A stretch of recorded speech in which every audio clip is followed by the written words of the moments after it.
नमस्कार दोस्तों, ocean network में आपका स्वागत है। मैं हूं ओमकार चौधरी।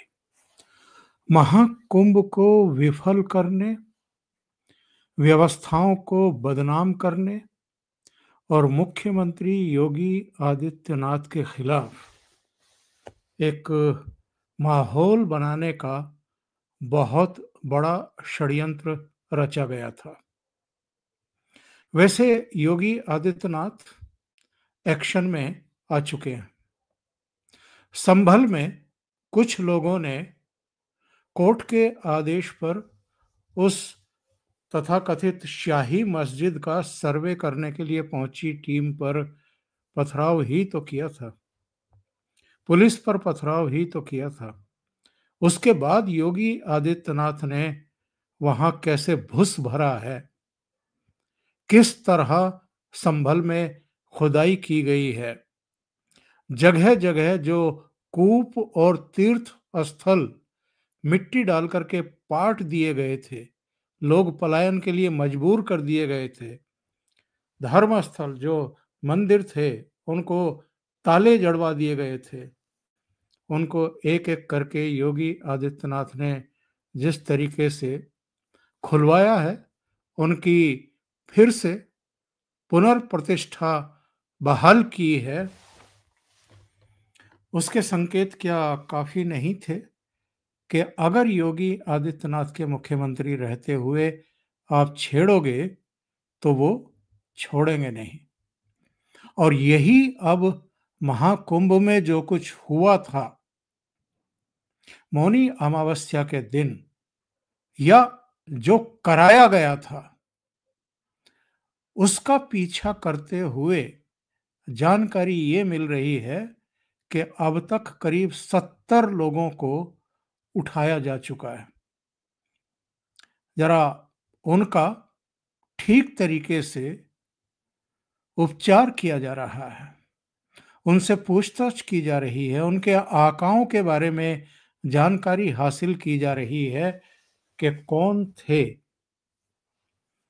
उस घटना को लेकर के पूरा संत समाज आहत है, और उस घटना से तो आहत है ही, पूरा शासन प्रशासन भी सकते में है। खुद योगी आदित्यनाथ को हमने और आपने देखा था कैमरों पर, किस तरह उनकी रुलाई फूटते फूटते बच गई थी, कितना दुखी थे वो। और अभी भी योगी आदित्यनाथ के जो चित्र आ रहे हैं, वो अस्पताल में पहुंच करके लोगों की खैर खबर ले रहे हैं। जो घायल हो गए थे वो संतों से जाकर के मिल रहे हैं। संतों के धैर्य की जो एक परीक्षा लेने की कोशिश की गई थी, वो उसकी सराहना करते हुए दिखाई दे रहे हैं। और संतों की तरफ से भी योगी आदित्यनाथ को जो लाड़ और दुलार दिया जा रहा है, जो सम्मान दिया जा रहा है, ये राम भद्राचार्य जी हैं, जो योगी को अपने सीने से चिपटा करके उनको ढाढ़स दे रहे हैं। और ये वहां के दृश्य हैं जब संत समाज जो है योगी आदित्यनाथ के प्रति कृतज्ञता व्यक्त कर रहा था, और योगी आदित्यनाथ संत समाज की भूरी भूरी प्रशंसा कर रहे थे कि उस दिन उन्होंने बहुत संयम का परिचय दिया, और जब सब कुछ नियंत्रण में आ गया तब अलग अलग अखाड़ों ने और जो भी उनके पीठाधीश हैं उन्होंने जाकर के स्नान किया। सीमित संख्या में वो लोग गए, सादगी से गए। लेकिन दो लोग ऐसे थे जिन्होंने बयानबाजी की है, और मैं कहूंगा कि ये वो गिद्ध और कौवे प्रवृत्ति के लोग हैं, काग प्रवृत्ति के लोग हैं, जो अशुभ होने पर या अशुभ कराए जाने के बाद किसने कराया है वो भी सामने आ जाएगा। इन्वेस्टिगेशन शुरू हो चुकी है। जो न्यायिक आयोग गठित किया गया था वो भी मेरा क्षेत्र का दौरा कर चुका है।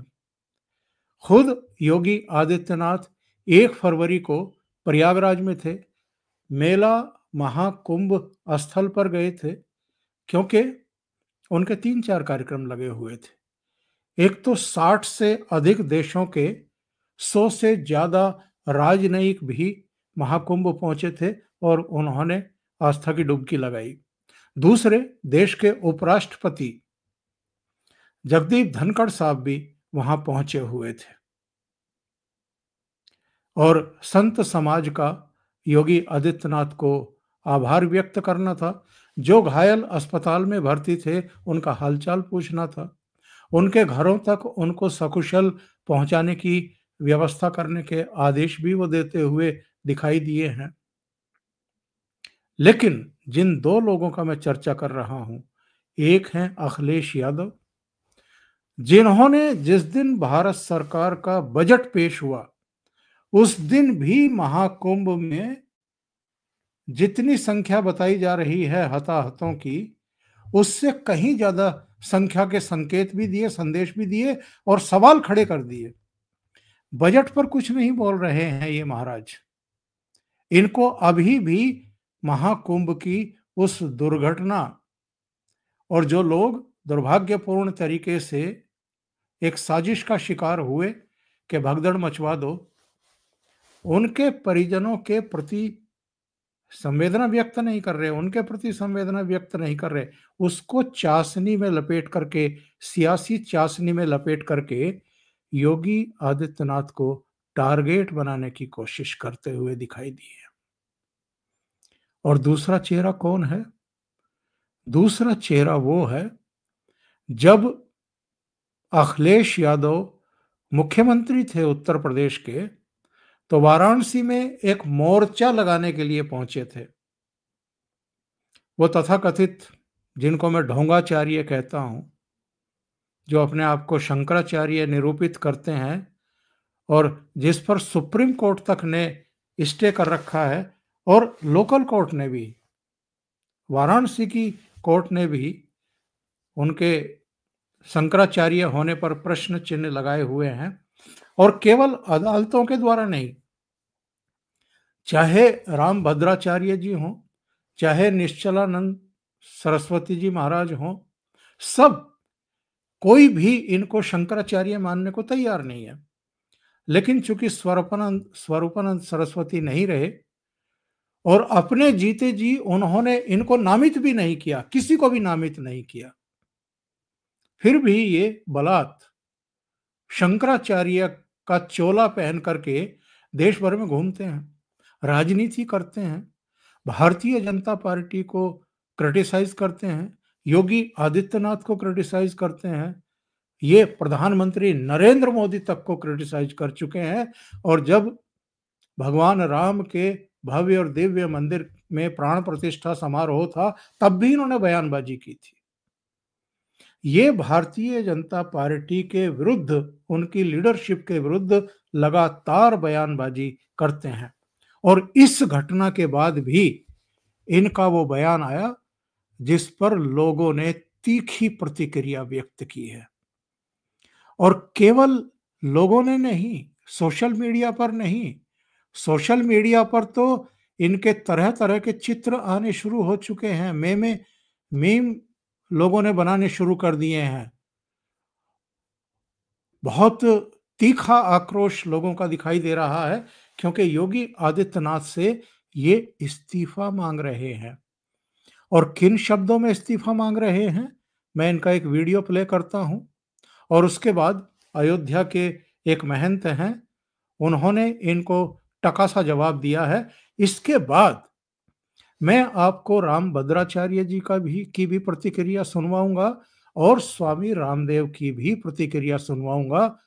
इनके योगी जी को क्रिटिसाइज करने के बाद उनकी प्रतिक्रियाएं आई हैं और बहुत तीखी प्रतिक्रियाएं सामने आई हैं। पहले जरा इनका सुनते हैं, इन्होंने योगी आदित्यनाथ के बारे में कितनी आपत्तिजनक भाषा में बात की है और उनका इस्तीफा मांगा है। कोई व्यापार में रहते रहते इस्तीफा दे देना चाहिए, ये नहीं है खुद के काबिल, ये जनता से झूठ बोलता है। नरेंद्र मोदी, अमित शाह जी, जेपी नड्डा जी, जो लोग भी हैं, इनको हटा करके किसी सक्षम व्यक्ति को करे। अभी भी करोड़ों लोग यहाँ आने वाले हैं, ये संभाल पाएगा? ये संभालेगा नहीं, ये प्रेस संभालेगा, ये लिखा पोती करेगा। पहले अब ये है कि अगर ये मुख्यमंत्री रहेंगे महोदय, तो फिर घटना होगी, और घटना को छिपाएंगे, ये लीपा पोती करेंगे, और आप लोगों को साथ लेंगे, आप लोग सद जाओगे, आप लोग भी उस तरह से नहीं बता पाओगे। जिस सरकार का, जिस पुलिस का, जिस व्यवस्था का हम उपभोग करते हैं, जिसके कंधे पर बैठ करके चांदी की कुर्सी लेकर के हम घूमते हैं, उसी को कहना कि इनकी सर्विस अच्छी नहीं है, इनकी सेवा अच्छी नहीं है, इस्तीफा मांगना तो तब मांगना चाहिए था जब राम जन्मभूमि के भक्तों को, निरपराध लोगों को दौड़ा दौड़ा करके अयोध्या में गोली मारी गई थी। इस्तीफा मांगना था तो तब मांगना था जब निरपराध निहत्थे साधुओं को पालघर में मार डाला गया था।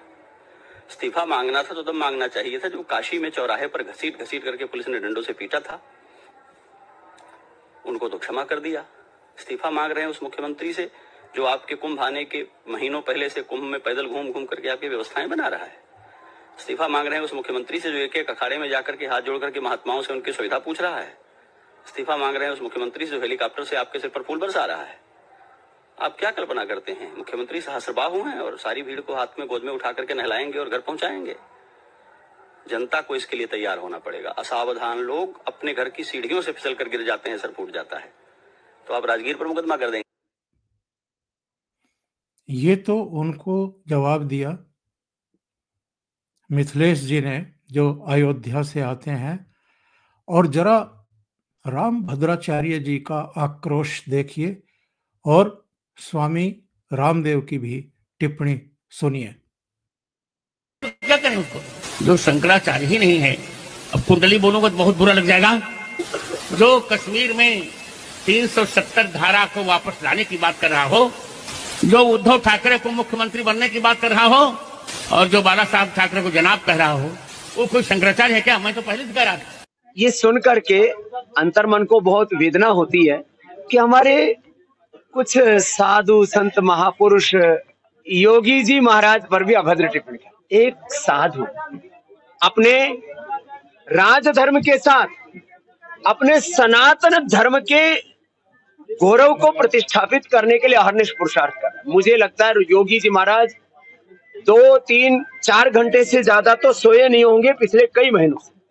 ऐसे एक तपस्वी साधु जो हमारे सनातन के भी गौरव हैं, नाथ परंपरा जो सिद्धों की परंपरा है, नाथ संप्रदाय के, सनातन परंपरा के, और मैं तो कहता हूँ वह राष्ट्र के गौरव, ऐसे योगी जी महाराज जो प्रचंड पुरुषार्थी और प्रशासन में, शासन में, व्यवस्था में जो 0% टॉलरेंस के साथ काम करते हैं कि भाई जो होना चाहिए वही होना चाहिए, ऐसे महापुरुष ने इतनी बड़ी व्यवस्थाएं की, करोड़ों लोगों का स्नान और उनके सब प्रकार से योगक्षेम का ध्यान उन्होंने रखा। ऐसे में किसी साधु संत महात्मा के द्वारा कम से कम योगी जी पर ओछी टिप्पणी, ओछी बात, ये अशोभनीय है। ये स्वामी रामदेव और इनसे पहले राम भद्राचार्य जी और स्वामी निश्चलानंद सरस्वती, जरा उनका भी सुनिए। लेकिन ये पुरानी राय है उनकी इनके बारे में, जो योगी से इस्तीफा मांग रहे हैं, तथाकथित शंकराचार्य।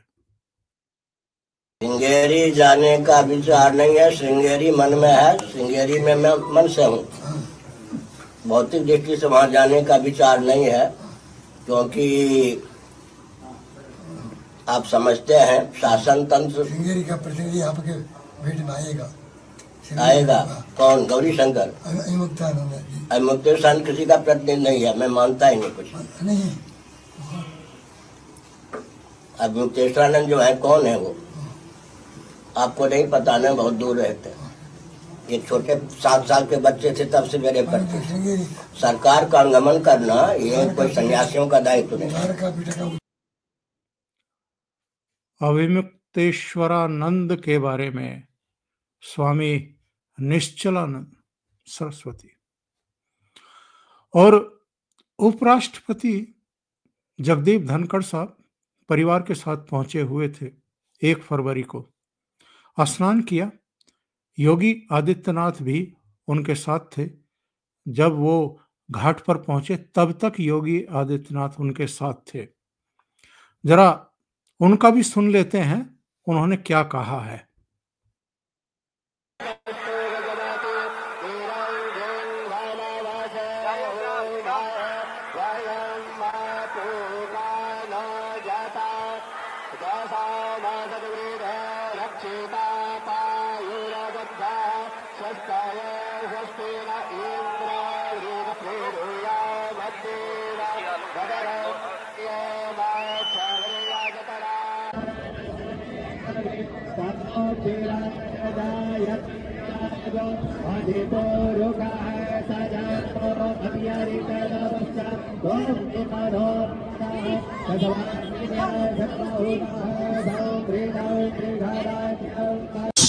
ऐतिहासिक, आज तक पृथ्वी पर इतने करोड़ों लोगों का संगम नहीं हुआ है।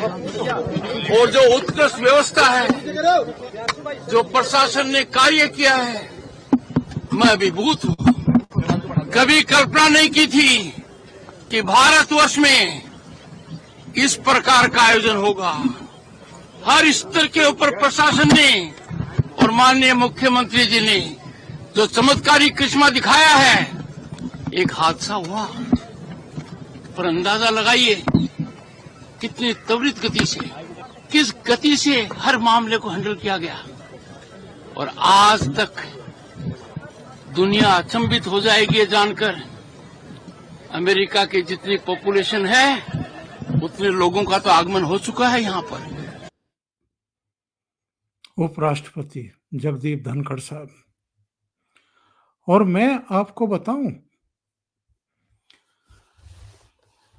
वहां पर क्या स्थितियां निर्मित की गई थी, उसका एक विजुअल है मेरे पास। जरा आप देखिए, आप हैरान रह जाएंगे। देखते हैं।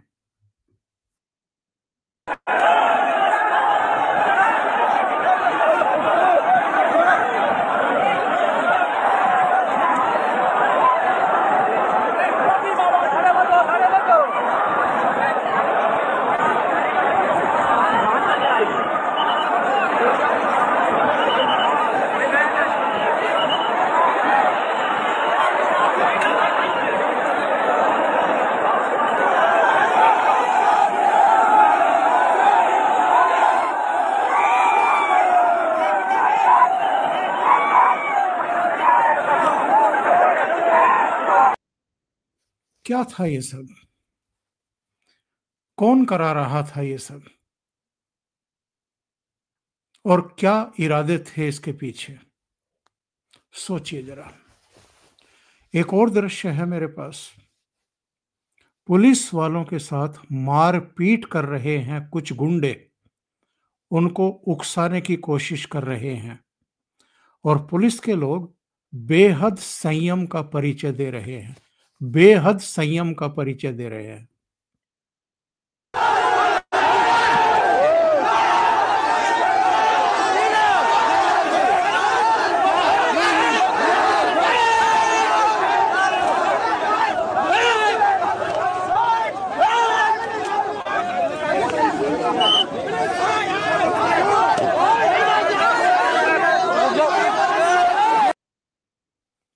और कुछ प्रत्यक्षदर्शियों की जरा सुनते हैं वो क्या बता रहे हैं उस दिन की घटना के बारे में।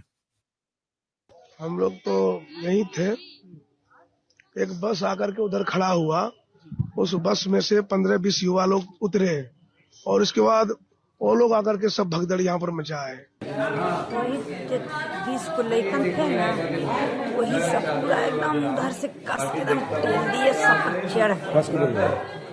चढ़ रहे एकदम, पूरा एकदम सबके धांगने लगे। बस सब जो गिरे एक बार जो टेले ना से सब उलट गए। हम लोग थोड़ा सा किनारा में थे तो हम लोग के भी सोचे कि मैंने धक्का देकर गिरा दें, लेकिन तैयो अड़ल हैं हम लोग। फिर आगे जाकर फिर वो सब धक्का मार दिए, तब हम लोग फिर दब गए, इतना में दब गए। और तब उस सब पर चढ़ के और निदाम बेचैन की कोई बचाओ कोई बचाओ कोई बचाओ, लेकिन कोई बचाने वाला नहीं था। अखिलेश यादव के इशारे पर समाजवादी पार्टी के गुंडे पूर्ण महाकुंभ में घुस करके अफवाह फैला रहे हैं। इसलिए हम इस बात के चश्मदीद गवाह हैं। ये तो वहां के जो उस समय के प्रत्यक्षदर्शी हैं उनकी टिप्पणी आप सुन रहे थे। साध्वी ऋतंबरा बेहद आहत हैं उस दिन की घटना से, और किन शब्दों में वो सनातनियों को चेता रही हैं कि सावधान हो जाओ, महाकुंभ में पलीता लगाने की साजिशें रची जा रही हैं, आपको भड़काने की कोशिश हो रही है, आपको ही संयम दिखाना है। पर्व आ रहा है, सबको संयम की जरूरत है, किसी का षड्यंत्र सफल होने नहीं देना। मेरी पूरी संवेदनशीलता उन परिवारीजनों के साथ है, लेकिन हम अपनी तरफ से मर्यादा का उल्लंघन ना करें। पुलिस वालों को धकेल देना, उनके साथ बदतमीजियां करना, है ना, बैरिकेटिंग को नहीं मानना, वो भी तो बेचारे किसी माँ के पुत्र है ना, आधी आधी रात के ठंड में खड़े हमारी व्यवस्था कर रहे हैं, उनकी व्यवस्था को धता बता देना उचित नहीं है, उचित नहीं है। और सनातनियों को धैर्य बहुत जरूरी है, नहीं तो दूसरा ले उड़ेगा हमारी सुख शांति को, हमारे इस आनंद को, उत्सव को। कितनी बड़ी बात इन्होंने कही है, क्योंकि 13 जनवरी से महाकुंभ शुरू हुआ और मौनी अमावस्या तक कुछ नहीं हुआ, सिर्फ एक वो आग की घटना जरूर हो गई थी, लेकिन उसमें भी कोई जान माल की क्षति नहीं हुई थी। इन लोगों की नजर लगी है या लगाई गई है, जांच कर रही है पुलिस प्रशासन और शासन। पकड़े तो जाएंगे ये लोग, जिसने भी ये सब साजिशें रची हैं बचेगा तो नहीं। और मेरी सूचना ये है कि काफी लोग इस समय हिरासत में हैं और उनका उपचार हो रहा है, उनसे पूछताछ हो रही है। योगी आदित्यनाथ, जिनकी छवि मलिन करने की कोशिश की जा रही है, जिनसे उनका वास्तविक हक लूटने और छीनने की कोशिश है, क्योंकि वही एक ऐसे शख्स हैं जिनकी अगुवाई में, जिनके नेतृत्व में इस महाकुंभ का सफल आयोजन हो, इसके लिए दिन रात उनकी पूरी टीम लगी हुई थी। खुद योगी आदित्यनाथ पिछले 3-4 महीने से ठीक से सोए नहीं हैं।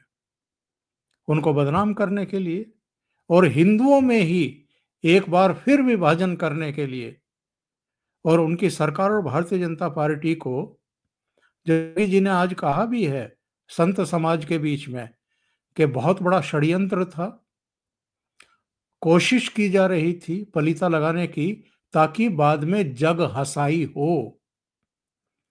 तो ये जग हंसाई करने वाले पूरी तरह विफल हो चुके हैं। बसंत पंचमी का है और फिर आगे एक और बड़ा स्नान बचता है, ये भी ठीक तरीके से हो जाए, इसकी व्यवस्थाओं में भी योगी आदित्यनाथ लगे थे। और जिस चीज का मैंने जिक्र किया था आपसे, घायलों को देखने के लिए अस्पताल गए और वहां जाकर के अधिकारियों को क्या दिशा निर्देश दे रहे हैं आप भी सुन लीजिए। ओहो, परिवार के लोग हैं यहाँ पे? परिवार के लोग आते देख रहे हैं ना? दवा वगैरह हो रहा है ना? आप घबरा मत, सब ठीक हो जाएगी, मैं चिंता मत करवाए। हो गई व्यवस्था, कल जाएगी। इनको छुड़वाने की व्यवस्था प्रशासन से और इनके लिए सारी सुविधाएं उपलब्ध करेंगे। कितनी भी चोट आई है, ठीक है, कहाँ पे इनका चोट? अभी भी वो लगे हुए हैं कि सब व्यवस्थाएं दुरुस्त रहे। एक बड़ा षड्यंत्र था, उपराष्ट्रपति ना पहुंचने पाए और 5 फरवरी को प्रधानमंत्री नरेंद्र मोदी पहुंचने वाले हैं, तो वो भी ना पहुंचने पाए। इतना बदनाम कर दो, इतना हल्ला मचा दो और बैकफुट पर डाल दो भारतीय जनता पार्टी को, योगी आदित्यनाथ को, उनके शासन प्रशासन को। लेकिन इनके सारे षड्यंत्र विफल होते हुए दिखाई दे रहे हैं। अभी के लिए इतना ही। बहुत बहुत धन्यवाद। अगर आपको ये चैनल और इसके कंटेंट पसंद आ रहे हैं तो लाइक करें, कमेंट करें, वीडियो को शेयर भी करें। अभी तक अगर आपने ये चैनल सब्सक्राइब नहीं किया है तो सब्सक्राइब कर लें और साथ में लगे बेल आइकॉन को दबाना ना भूलें, ताकि आगे आने वाले वीडियो और उनके नोटिफिकेशन आप तक पहुंचते रहें। बहुत बहुत धन्यवाद। नमस्कार।